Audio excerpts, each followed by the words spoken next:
Welcome back to my channel. আজকে আমরা 49 পেজের অষ্টম শ্রেণীর মেঘ বৃষ্টি চ্যাপ্টারে পার্ট 2 এর কোশ্চেন আনসার নিয়ে আলোচনা করব। পার্ট 1 এর কোশ্চেন আনসার তোমরা যদি না দেখে থাকো তাহলে অবশ্যই সেটি দেখে নিও, আমি ডেসক্রিপশানে লিঙ্ক দিয়ে দেব। তো শুরু করা যাক। 42 কোশ্চেন নাম্বার, আগে আমরা 41 পর্যন্ত করেছিলাম পার্ট 1-এ। 42 গুড়ি গুড়ি বৃষ্টি কাকে বলে। 49 পেজে অ্যান্সারটা রয়েছে, খুব ছোট জলকণা ভূপৃষ্ঠে ঝরে পড়লে তাকে গুড়ি গুড়ি বৃষ্টি বলে। সেকেন্ড কোশ্চেন, আমাদের দেশে বর্ষাকালে সাধারণত কোন, এখানে একটু মিস হয়ে গেছে, কোন পদ্ধতিতে বৃষ্টিপাত হয়ে থাকে? ঘূর্ণ বৃষ্টিপাত, শৈলক্ষেপ বৃষ্টিপাত ইত্যাদি। নেক্সট কোশ্চেন 44, স্লিট কাকে বলে?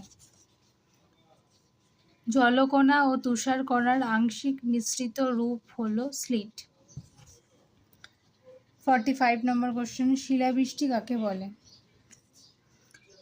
ঊর্ধ্বমুখী বায়ুর প্রভাবে অনেক সময় জলকণাগুলি অনেক উঁচুতে উঠে যায়, সেখানে জলকণাগুলি দ্রুত ঠান্ডা হয়ে ঊর্ধ্বপাতন প্রক্রিয়ায় বরফের টুকরোতে পরিণত হয়। বরফের টুকরো বর্জ্য বিদ্যুৎ সহ বৃষ্টির সাথে ভূপৃষ্ঠে ঝরে পড়ে, একেই বলে শিলাবৃষ্টি বা হ্যালিস্ট্রম।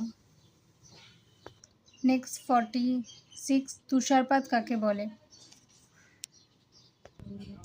সাধারণত শীতপ্রধান দেশে এবং উঁচু পার্বত্য অঞ্চলে জলীয় বাষ্পযুক্ত বায়ু হিমাঙ্কের থেকে কম উষ্ণতায় ঘনীভূত হয়ে জলকণার বদলে সরাসরি বরফকণায় বা তুষারে পরিণত হয়।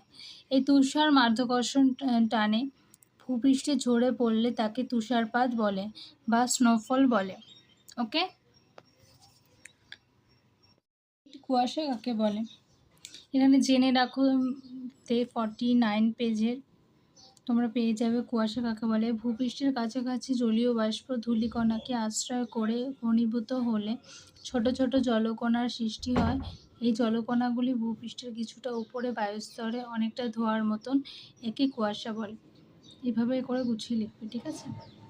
9 নম্বর কোশ্চেন, শুষ্ক অঞ্চলে শিশির কম পড়ে কেন? শিশির হলো জলীয় বাষ্পের ঘনীভবনের ফলে জলকণায় পরিণত হওয়ার রূপ। তাই শুষ্ক অঞ্চলে বায়ুতে জলীয় বাষ্পের পরিমাণ খুব কম থাকায় শুষ্ক অঞ্চলে কম শিশির পড়ে। নেক্সট, সাধারণ শীতকালে জলাশয়ের ওপর কুয়াশা বেশি দেখা যায় কেন? অধিক শীতলতার সংস্পর্শে বায়ুমণ্ডলের মধ্যস্থ জলীয় বাষ্প জলাশয়ের উপরে বেশি পরিমাণে ঘনীভূত হয়ে কুয়াশা সৃষ্টি করে। তাই কোশ্চেনে যা আছে তাই সাধারণত শীতকালে জলীয় বাষ্পের ওপর কুয়াশার বেশি দেখা যায়। নেক্সট 51, শিশির জল কুয়াশার অধঃক্ষেপণ নয় কেন? বায়ুমণ্ডলে জলীয় বাষ্পের ঘনীভূত হয়ে জলকণা ও তুষারকণায় পরিণত হয়ে পৃথিবীর মাধ্যাকর্ষণ শক্তির প্রভাবে ভূপৃষ্ঠে পতিত হলে তাকে অধঃক্ষেপণ বলে। শিশির ও কুয়াশা যেহেতু ভূপৃষ্ঠের সংলগ্ন অঞ্চলে সৃষ্টি হয় তাই এর অধঃক্ষেপণ হয়। নেক্সট, সমবর্ষ রেখা কাকে বলে? এটা 2 মার্কস বা 1 মার্কসে তোমাদের আসতে পারে এক্সামে, অ্যান্সারটা দেখে নাও। পৃথিবীর বিভিন্ন জায়গায় বৃষ্টিপাতের পরিমাণ আলাদা। পৃথিবীর যেই সব জায়গায় বৃষ্টিপাতের গড় পরিমাণ এক, সেই সব স্থানকে মানচিত্রে সমবর্ষ রেখা দ্বারা যুক্ত করা হয়। বা তোমরা এটাও বলতে পারো, মানচিত্রে সমবর্ষ রেখা দ্বারা যুক্ত করা হয়, একে সমবর্ষ রেখা বলে। সব মানচিত্রে একে সমবর্ষ রেখা বলে, ঠিক আছে। নেক্সট কোশ্চেন, বায়ুতে জলীয় বাষ্পের পরিমাণ বিভিন্ন জায়গায় আলাদা হয় কেন? অ্যান্সারটা তোমরা আশা করি দেখতে পাচ্ছ, আমি তবু আরেকবার বলে দিচ্ছি। যাতে তোমাদের বুঝতে না অসুবিধা হয়। বায়ুতে জলীয় বাষ্পের পরিমাণ বিভিন্ন জায়গায় বিভিন্ন রকম হওয়ার কারণগুলি হলো সূর্যরশ্মি, ভূপৃষ্ঠে যে সমস্ত স্থানে সূর্যরশ্মি লম্বভাবে পড়ে সেখানে জলাশয় বেশি উত্তপ্ত হয়ে এবং সেই স্থানে জলীয় বাষ্পের পরিমাণ বেশি হয়। 2 নম্বর, জলভাগের উপস্থিতি। যে অঞ্চলে জলভাগের পরিমাণ বেশি সেখানে সূর্যরশ্মি লম্বভাবে পড়লে বাষ্পীভবনের হার বেশি হয়। 3 নম্বর, অরণ্যের উপস্থিতি। যেখানে অরণ্যের পরিমাণ বেশি থাকে অরণ্য প্রজাতির প্রস্রবণ প্রক্রিয়ায় মাধ্যমে প্রচুর জলীয় বাষ্প বাতাসে যুক্ত হয়। ঠিক আছে, নেক্সট কোশ্চেন, এটা লাস্ট। বৃষ্টিপাত পরিমাপ করা হয় কোন যন্ত্রের সাহায্যে?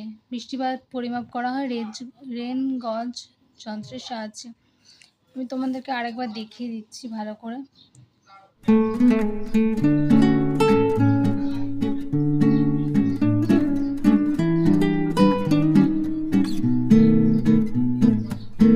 এরপর অষ্টম শ্রেণী ভূগোলের কোন chapter question answer page by page নিয়ে আলোচনা করলে তোমাদের সুবিধা হয় আমায় অবশ্যই জানাও।